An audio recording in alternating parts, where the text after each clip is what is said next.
ادا کرنے والے. اور فرمایا مومن کی صفت یہ ہے کہ اپنی شرمگاہوں کی حفاظت کرنے والے. اب ان کے لیے دو چیزیں حلال ہیں, الا علی ازواجہم, یا تو بیویاں, او ما ملکت ایمانہم, یا ان کے ملک میں جو بانیاں ہیں وہ بھی حلال. اس کے علاوہ کوئی صورت نہیں ہے کہ انسان کی کسی عورت سے تمتع کرنے کی. تو اسی میں الحمدللہ جو لوگ متع کرتے ہیں یا جو مختلف شکلیں بناتے ہیں نکاحوں کی یا تن بخشیاں کرتے ہیں, یہاں ہمارے دیہاتوں میں انڈو پاک کے زمینداروں میں جگیرداروں میں ایک بہت بڑا عذاب ہے. 10 عورتیں گھر میں بٹھائی ہوئی ہیں. یہ کون ہے؟ جی نہیں, تن اس نے مجھے تن بخشا ہے, میں نے قبول کیا ہے, وہ گناہ تھوڑا ہے. تو اللہ نے دو حلال کیے, ازواجہم او ما ملکت ایمانہم, بس ان کے علاوہ فمن ابتغى وراء ذلک, اس کے علاوہ کوئی شکل نکالو گے وہ ظلم کرنے والا. تو معلوم یہ ہوا کہ ما ملکت ایمانہم, وہ کنیزیں, وہ لونڈیاں جو ہیں بندے کے لیے حلال ہیں. اب اتفاق سے چونکہ یہ بات آ گئی ہے تو اس کو اچھی طرح سمجھ لیں. یہی وہ مسئلہ ہے جس پہ مستشرقین اور اعداء دین اور اعداء اسلام نے اسلام کو بدنام کرنے کے لیے مار باندھ رکھا ہے کہ دیکھو جی مسلمان مسلمان مسلمان لوگوں کی لڑکیوں کو پکڑ کے بانیاں بنا لیتے ہیں اور کہتے ہیں حلال. اور دیکھو جی ان کے خاندان میں اور ان کے حرم میں 100 بانیاں ہیں, 100 بانیاں ہیں, 100 بانیاں ہیں. اور جناب اس کو اتنا اچھالتے ہیں, اللہ معاف کرے, کہ مسلمان جو ہے بیچارے وہ بھی دفاعی جواب پہ آ جاتے ہیں کہ ہاں جی وہ پہلے دور کی بات تھی, اب تو ہم نہیں کہتے نا. یہ تو دفاعی بات ہے, اپنے اصل سے ہٹ جانے والی بات.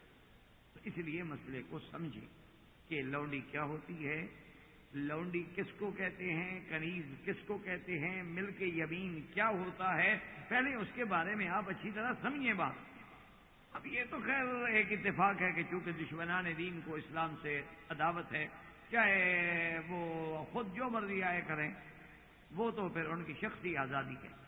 لیکن اسلام کے لیے جناب وہ انتظار میں بیٹھے ہوتے ہیں کہ قوموں کو دیکھو جی اسلام نے لونڈی حلال کر دی, کنیز حلال کر دی, کنیز حلال کر دی.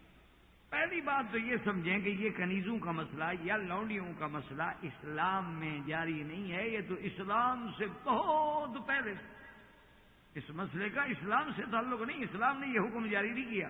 پہلی بات کو سمجھیں, یہ تو حضرت داؤد علیہ السلام, حضرت سلیمان علیہ السلام کے زمانے سے بھی پہلے سے چلا رہا ہے. اور حضور کے زمانے میں اسلام کے آنے سے پہلے بھی باقاعدہ جاہلیت میں یہ بات تھی. دیکھو اس کی وجہ یہ ہے نا کہ جب سے جنگ ہوئی ہے, جب سے دو دشمن لڑیں گے, ایک فاتح ہوگا ایک مفتوح ہوگا, ایک فطری بات ہے, اس کو تو کوئی نہیں ٹال سکتا. کوئی دنیا کے 2 ملک ہوں, کوئی دنیا کی 2 قومیں ہوں, ان کی لڑائی ہو جائے, ایک جیت گئے ایک شکست کھا گئے. اب جو شکست کھا گئے تو ان کا مال, ان کے غلام, ان کے لڑکے, ان کی لڑکیاں, ان کی عورتیں کون ہیں, وہ یہ لے جاتے ہیں. یہ فاتح قومیں جو ہیں وہ لے جاتی ہیں. اچھا, جب ان کو لے جاتے ہیں تو ان کو جس انداز میں ذلیل کیا جاتا ہے, ان کے ساتھ جو سلوک کیا جاتا ہے, اس کا آپ تصور نہیں کرتے. آپ ہسٹری اٹھا کے پڑھیں نا جی کہ جب مغرب نے جب کالوں کو قیدی بنا کے غلام بنا کے جو آج اپنی شخصی آزادیوں کا ڈھنڈورا پیٹتے ہیں, وہ لے گئے اپنے ملکوں میں, تو ان کے ساتھ کیا کیا, چاہے وہ رومن تھے, چاہے وہ آپ کے ڈچ تھے, چاہے وہ فرانسیسی تھے, چاہے امریکن تھے, کوئی بھی تھے, جن لوگوں نے ہی ان غلاموں کو اپنے قبضے میں لیا, ان کو نعوذ باللہ ثم نعوذ باللہ آپ حیران ہوں گے کہ ایک کتے سے بھی زیادہ حقیق سمجھا جاتا. میں نے اپنے آنکھوں سے خود سفر کیا ایک دفعہ. اب تو وہ بات نہیں رہی جنوب افریقہ میں, اب تو وہ ایک قسم کی آزادی سے ہمکنار ہو گیا. اس سے پہلے جب ڈچ وہاں حکمران تھے تو میں نے اس کا خود سفر کیا. میں نے آنکھوں سے دیکھا, یعنی آپ حیران ہوں گے. میرا یعنی ایک تو ہے نا صرف دیکھنا, ایک ہے تجربہ. کہ ہمارے دوستوں نے جن کے گھر سے ہم سفر کر رہے تھے, ہم جوہانسبرگ سے ڈربن کی طرف جا رہے تھے, اور پروگرام یہ بنا کہ بھائی روڈ جاتے ہیں تاکہ راستے میں سیر بھی ہوتی جائے اور سفر بھی ہو جائے گا, اور آپ ملک بھی دیکھ لیں گے اور مختلف شہروں سے بھی گزریں گے, اور اگر بھائی جائیں گے تو 1 گھنٹے میں وہاں پہنچ جائیں گے, تو سیر نہیں ہوگی. حالانکہ وہ 600 میل کا سفر ہے.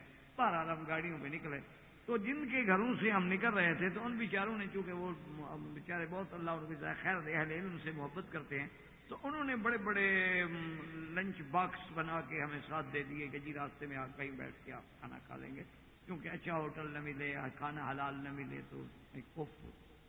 خیر بہرحال ایک پیٹرول پمپ پہ ہم آئے, پروگرام یہ بنا کہ نماز کا وقت بھی ہو گیا ہے, آرام سے وضو کر کے نماز پڑھتے ہیں, اور گاڑیوں میں پیٹرول بھی چیک کر لو, اور ساتھ کھانے کا بھی ٹائم ہے، بیٹھ کے کھانا کھا لیتے ہیں۔ تو وہ کالے لڑکے جو تھے نا جی، وہاں بیچارے دور دور وہ غریب غریب کھیل رہے تھے، وہ آ گئے، کچھ کو ہم نے اشارہ بھی کیا، اب ہم ان کو روٹی دیں؟ ہوگا نہیں نہیں نہیں، ہم تو نہیں لیتے۔ عجیب بات ہے، گلے میں کپڑا نہیں ہے، چیتڑے ہیں، اور یہ بیچارے کیوں نہیں لیتے؟ تو پھر میں نے اس سے پوچھا اپنے دوست سے، اس نے بات کی، اس نے کہا کہ جی اس لیے نہیں لیتے کہ اگر کسی وائٹ نے دیکھ لیا تو ان کو گولی مار دے گا، ان کو اس ایریے میں روٹی لے کے کھانا منع ہے۔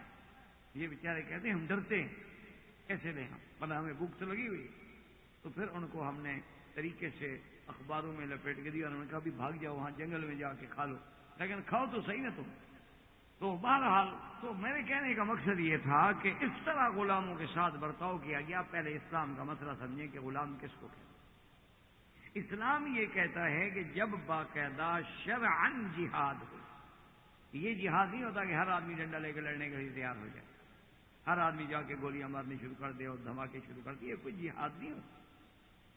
جہاد وہ ہے کہ جب امیر المؤمنین خلیفۃ المسلمین جو بھی ہو اس وقت، وہ حالات کے تقاضے کے مطابق کسی کافر قوم سے خالصتاً اعلاء کلمت اللہ کے لیے اپنی شورا کی رائے کے بعد اگر حکم کرے گا تو ہم ان کے ساتھ چلیں گے، تب جہاد۔ یہ تو فساد فی الارض ہے کہ کہیں بس کو اڑا دو، کہیں گھر کو اڑا دو، کہیں دھماکہ کر دو، کہیں، تو نعوذ باللہ مفسدین ہے، اس کو تو کوئی جہاد نہیں کرتا۔ اور پھر ان علاقوں میں جہاں مسلمان ہوں، چلو کافروں کے علاقے میں تو کوئی علماء کوئی نہ کوئی ہلا، کوئی حجت، کوئی دلیل، کوئی بات پیدا کریں گے کہ بھئی وہ بیچارے مجبور ہیں، کہاں جائیں، کیا کریں۔ لیکن جہاں اللہ کا دین ہو، اسلام ہو، اور اس کے بعد نماز ہو، روزہ ہو، مساجد ہوں، قرآن ہو، باقی غلطیوں کی بات یہ ہے کہ اگر آج خلافت پہ ابو بکر نہیں بیٹھا تو رعایا کے اندر بھی تو عمر عثمان والی نہیں ہیں۔ یہ بات ہے کہ جب پہلے دور میں اگر مسلح امامت پہ سیدنا محمد رسول اللہ خاتم الانبیاء کھڑے ہوتے تھے تو پیچھے کھڑے ہونے والے بھی ابو بکر عمر عثمان والی ہوتے تھے۔ جیسے سیدنا علی رضی اللہ تعالیٰ عنہ سے کسی نے پوچھا، اس نے کہا کہ یا امیر المؤمنین، حضرت صدیق کے زمانے میں، حضرت عمر کے زمانے میں، حضرت عثمان کے زمانے میں اللہ نے اسلام کو بے حد فتوحات دی، غلبہ دیا، اور آپ جب سے ماشاءاللہ خلیفہ بنے ہیں، خلیفۃ المسلمین امیر المؤمنین بنے ہیں، 1-2 میل کی بستی بھی فتح نہیں ہوئی، ایک اتنی سی ایک ایکڑ زمین بھی فتح نہیں ہوئی۔ تو یہ کیا وجہ ہے؟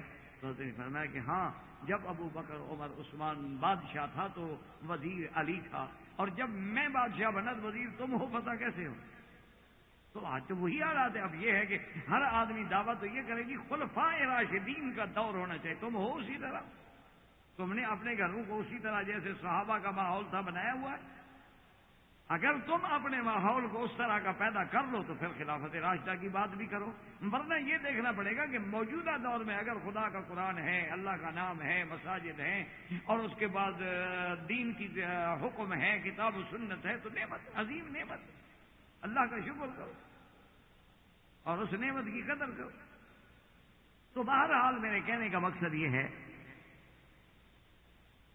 کہ جب آپ خالصتاً اسلام کے لیے خلیفۃ المسلمین کی قیادت میں اگر وہاں جا کر اللہ اپنی رحمت سے مسلمانوں کو فتح دے تو اب جو مال حاصل ہوگا اس کا 5واں حصہ جو ہے وہ تو بیت المال میں جائے گا، اور 4 حصے جو ہے وہ مجاہدین میں تقسیم، فَأَنَّ لِلَّهِ خُمُسُ۔ اور جب وہ مال تقسیم ہوگا تو فطری بات ہے کہ اس میں غلام بھی ہوں گے، نوجوان بھی ہوں گے، لڑکے بھی ہوں گے، لڑکیاں بھی ہوں گی، مرد بھی ہوں گے، عورتیں بھی ہوں گی۔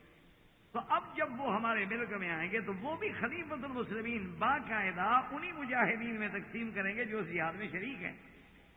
بات کو اچھی طرح سمجھیں۔ اچھا، اگر بفرض محال ہم ان مجاہدین میں ان کو تقسیم نہ کریں تو کیا کریں؟ قتل کر دیں؟ پھر ان بے قصور عورتوں کا گناہ کیا ہے؟ ان لڑکیوں کا گناہ کیا ہے؟ انہوں نے تو جنگ نہیں لڑی، جنگ تو ان کے خاوندوں نے، ان کے بھائیوں نے، جوانوں نے لڑی ہو نا، عورتوں کو کیوں مار دیا جائے بھائی؟ ان کا گناہ کیا ہے؟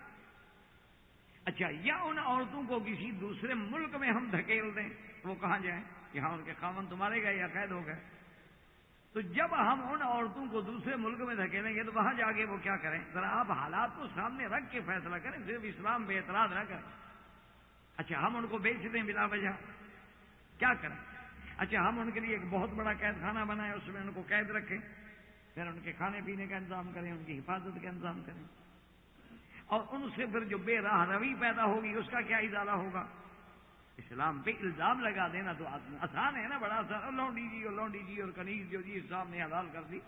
یہ لونڈی تھوڑی حلال ہے کہ تم 1000 پہ نکرانی لے اور کہو کہ لونڈی ہے میرے لیے حلال ہے. یا نعوذ باللہ آج بھی بعض لوگ ہیں، بعض غریب لوگ جو ہیں اپنی لڑکیاں بیچ دیتے ہیں، یا بعض لوگ ہیں بیچارے وہ یعنی غربت کی وجہ سے، فقر و فاقہ کی وجہ سے اللہ معاف فرمائے ان کی لڑکیاں گھر چھوڑ کے نکل جاتی ہیں اور آگے دوسروں کے ہاتھ آ جاتی وہ بیچ دیتے ہیں. یہ تو ہے کہ لونڈی بن جائے گی، ہماری قریب بن جائے گی. یہ تو غلط بات. اسلام تو صرف اسی کو تقسیم کرے گا نا کہ 5واں حصہ بیت المال میں آ گیا اور 4 حصے جو تھے وہ مجاہدین میں تقسیم ہوئے. اب جو مجاہدین کی قسمت میں آ جائے وہ لونڈی. اچھا اب دیکھو اسلام نے کتنی عزت کہ اب جب وہ لونڈی آپ کے نصیب میں آ گئی تو آپ کے لیے حلال. کب حلال ہے؟ جب آپ دار الحرب سے نکل کر دار اسلام میں آ جائیں گے، یعنی کافروں کے ملک سے واپس اپنے اسلام کے ملک میں آ جائیں گے، آپ کے لیے حلال. اچھا اب لوگ یہاں اعتراض کرتے ہیں اسلام پر کہ دیکھو جی اب یہاں تو کوئی نکاح نہیں ہوا، نہ ایجاب ہے، نہ قبول ہے، نہ نکاح کرنے کی ضرورت ہے اور باندھی حلال ہو گئی. تو یہ بھی عدم سمجھ کی بات ہے میرے بھائی. دیکھو نا کہ ایک آزاد عورت ہے، اس کو ہم بیوی بنانا چاہتے ہیں تو کیسے بیوی بنائیں؟ اس کے لیے لازم ہے کہ ولی ہو، لازم ہے کہ حق المہر ہو، لازم ہے کہ گواہ ہوں، لازم ہے کہ ایجاب و قبول ہو، تب وہ ہمارے لیے حلال ہوگی نا. ورنہ ایک آزاد عورت پر ہمارا کیا حق ہے؟ وہ ہمارے ملک میں تب آئے گی کہ اس کے والدین بھی راضی ہوں، اولیاء الامور بھی راضی ہوں، اور باقاعدہ اسلام کی سنت کے مطابق نکاح بھی ہو، حق المہر بھی ہو، ایجاب و قبول بھی ہو، اور شاہد بھی ہوں، اعلان بھی ہو، اس کے بعد ولیمہ بھی ہو. اب وہ ہمارے لیے حلال ہو کیونکہ وہ ہمارے ملک میں ہے ہی نہیں، اور کوئی آزاد کسی دوسرے کا غلام تو بن نہیں سکتا. جہاں تک اس باندھی کا تعلق ہے یہ تو پہلے سے ہمارے ملک میں آ چکی ہے، اس کو پھر ملک میں لینے کا کیا مطلب ہے؟ یہ چیز تو ہمارے ملک میں آ گئی، یہ تو آزاد ہے ہی نہیں. اچھا پھر مملوک جو ہوتا ہے، عبد ہو، غلام ہو یا کنیز ہو، اس کا مال اپنا نہیں ہوتا، اس کا جو بھی مال ہوگا اب وہ مالک کا ہوگا. تو اب اگر مالک اس کے ساتھ نکاح کرے، حق المہر دے، کس کو دے؟ وہ تو مال اسی مالک کا ہے، یعنی مالک اپنا دے رہا ہے پھر خود لے رہا ہے. یہ تو مذاق ہو جاتی. تو اسلام نے جب اس کے ملک میں آ گئی تو حلال کر دیا. اس کی دوسری مثال سمجھ میں اللہ کرے آسانی سے آپ کو سمجھ آ جائے کہ اب مثلا جتنی دنیا میں پرندے ہیں، جانور ہیں، بکری ہے، دمبا ہے، گائے ہے، بھینس ہے، طیور ہیں، پرندے ہیں، ان سب کو آپ نہیں کھا سکتے جب تک ذبح نہ کریں. ذبح شرط ہے، لیکن مچھلی کے لیے ذبح شرط نہیں، حالانکہ وہ بھی تو جاندار چیز ہے. حالانکہ مچھلی میں بھی تو جان ہے، مچھلی کے اندر بھی جسم ہے، جان ہے، روح ہے، سب کو جلے گا نا. اللہ کا حکم ہے کہ نہیں، اس کے لیے ذبح کی ضرورت نہیں. تو اسی اللہ نے ہمیں حکم دیا ہے کہ آزاد عورت سے نکاح کرو تو ایجاب، قبول، حق المہر سب ضرورت ہے. یہ تمہاری ملک ہے، یہاں ضرورت ہے. اب اس کے بعد سمجھیں کہ اسلام نے کیا حکم دیا کہ دیکھیں کہ اس نے کنیزوں کو اور لونڈیوں کو عزت بخشی یا ذلت بخشی. پہلے دور جاہلیت میں یہ رواج تھا کہ اگر انہوں نے جنگ کی اور دشمن کی لڑکیاں پکڑ کے لے آئے تو ان سے باقاعدہ وہ پیشہ کراتے تھے کہ بھئی پیشہ کرو اور پیسے کما کے ہمیں دو. اللہ نے قرآن میں فرمایا وَلَا تُكْرِهُوا فَتَيَاتِكُمْ عَلَى الْبِغَاءِ، خبردار اپنی باندیوں کو زنا کے لیے اور جو گناہ کے لیے مجبور کر رہے. اچھا دوسرا وہ یہ کرتے تھے کہ اگر مثلا ایک آدمی کے پاس 10 کنیزیں آ گئیں تو وہ ان کو اجازت ہی نہیں دیتے تھے کہ نکاح کریں. وہ کہتے بس کماؤ اور ہمارے کام کرو یا کما کے الٹا ہمیں کھلاؤ. اللہ نے حکم دیا خبردار اگر بانی آگے مان کے ہو یا آپ مل کی شادی کرو، ان کا نکاح کرو تاکہ بیچاری کسی گھر میں جائے. 2 چیزیں اسلام نے حکم دی. اور تیسرا حکم اسلام نے یہ دیا کہ ہر جگہ کفارے کے لیے باندی کے آزاد کرنے کو رکھ دیا. اگر ایک آدمی نے اپنی بیوی کو کہہ دیا میرے لیے ماں ہو تو کفارہ ظہار میں کیا کرو؟ تحریر رقبہ، بھی باندی کو آزاد کرو. وہ تو اگر باندی نہیں ہوگی تو روزے رکھو گے نا، ورنہ اگر ہے تو آزاد کرو تاکہ باندی آزاد ہو، اس کو آزادی ملے، وہ غلامی سے نکلے. اگر کفارہ صوم ہے یعنی ایک آدمی نے روزے میں اپنی بیوی سے جمع کر لیا تو کیا باندی آزاد کرو. ایک آدمی سے اللہ معاف کرے گاڑی چلاتے ہوئے کوئی بندہ مر گیا، قتل خطا ہے تو کیا کرو؟ اللہ نے حکم دیا کہ باندی آزاد، تحریر رقبہ، باندی آزاد کرو. اچھا اگر کسی نے اپنی باندی یا اپنے غلام کو چہرے پہ تمنچا مار دیا، تھپڑ مار دیا تو اس کا کفارہ کیا ہے؟ آزاد کرو. کہ کیوں تھپڑ مارا ہے؟ تو اللہ نے قرآن میں یعنی عورت کی آزادی کے لیے اتنے اچھا. دوسری بات یہ دیکھیں خدا کی قدرت ہے کہ فرض محال اگر ایک بہن جو ہے قید ہو کے بھائی کی بانی بن گئی، یعنی بھائی مسلمان تھا بہن کافر تھی، ہم نے حملہ کیا اس کی بہن قدرتی طور پہ وہ بھی پکڑی گئی تو وہ غلام بن کے آ گئی. اگر وہ بھائی کے حصے میں آ جائے وہ خود بخود آزاد ہو جائے گی کہ بہن بھائی کی غلام بنی نہیں تھی. اچھا بیٹی باپ کے پاس آ گئی خود بخود آزاد ہو جائے گی. اسلام نے کہا وہ نہیں غلام بن سکتی، تمہاری بیٹی ہے اس کے بعد باندھی لونڈی کا کیا مانا. اچھا اب جناب اسلام نے دوسرا یہ کیا کہ بھئی اگر ایک مالک نے اپنی لونڈی کے ساتھ اپنا تعلق قائم رکھا، اس سے اللہ نے اس کو بچہ دے دیا آزاد، کیوں اب تمہارے بچے کی ماں بن گئی. اسلام نے کہا اب اس کو بھی آزاد کرو. اور پھر اسلام کی ترغیب پہ دیکھیں کہ عمل کتنا ہوا. سرکار دو عالم رحمت دو جہاں سیدنا محمد مصطفیٰ نے آپ نے خود 63 غلام آزاد کیے. سیدنا ابو بکر رضی اللہ تعالی عنہ نے 63 غلام آزاد کیے. اسی طرح حضرت عبداللہ ابن عمر رضی اللہ تعالی نے 1000 غلام آزاد کیا. حضرت عبد الرحمن ابن عوف نے 30,000 غلام آزاد کیے. حضرت عثمان رضی اللہ تعالیٰ عنہ ہر ہفتے ایک غلام آزاد کرتے تھے. اور حضرت ذوالقلہ الحمیری نے ایک دن میں 8,000 غلام آزاد کیے. تو اسلام غلام بنا رہا ہے کہ آزاد کر رہا ہے؟ اسلام نے تو سبق یہ دیا کہ غلاموں کو اونچا کرو. ایک بدقسمتی سے بیچارے ہماری قید میں تو آ گئے، اللہ نے ان کو ہمارا غلام تو قدرت سے بنا دیا ہے، لیکن ان کے حقوق ہیں. اسلام نے حکم دیا کہ جو تمہارا غلام ہے اس کو وہی کھلاؤ جو تم کھاتے ہو، وہی پہناؤ جو تم پہنتے ہو. ایک صحابی نے آ کے پوچھا کہ یا رسول اللہ صلی اللہ علیہ وسلم کہ اگر میرا غلام ایک دن میں کتنی دفعہ غلطی کرے کہ میں معاف کر دوں؟ آپ نے فرمایا اگر 70 دفعہ دن میں غلطی کرے تو معاف کر دوں. مانا کیا ہے یعنی معاف کر دو؟ اب اس کا مطلب یہی ہوتا ہے نا، یہ ضروری نہیں ہوتا کہ 70 دفعہ وہ غلطی کرے گا. مانا یہ ہوتا ہے کہ معاف کرو، بس معاف کرو. اسلام اس کو معاف کرنا چاہتا. یعنی آپ اندازہ کریں کہ اسلام میں حضرت بلال رضی اللہ تعالی عنہ ایک لڑکی کو جنگ میں وہ بھاگ رہی تھی، پکڑ کے لائے اور حضور کے پیش کر دیا کہ یا رسول اللہ یہ کنیز ہے، لونڈی ہے، بھاگ رہی تھی اور وہ چیخیں مار مار کے رو رہی ہے.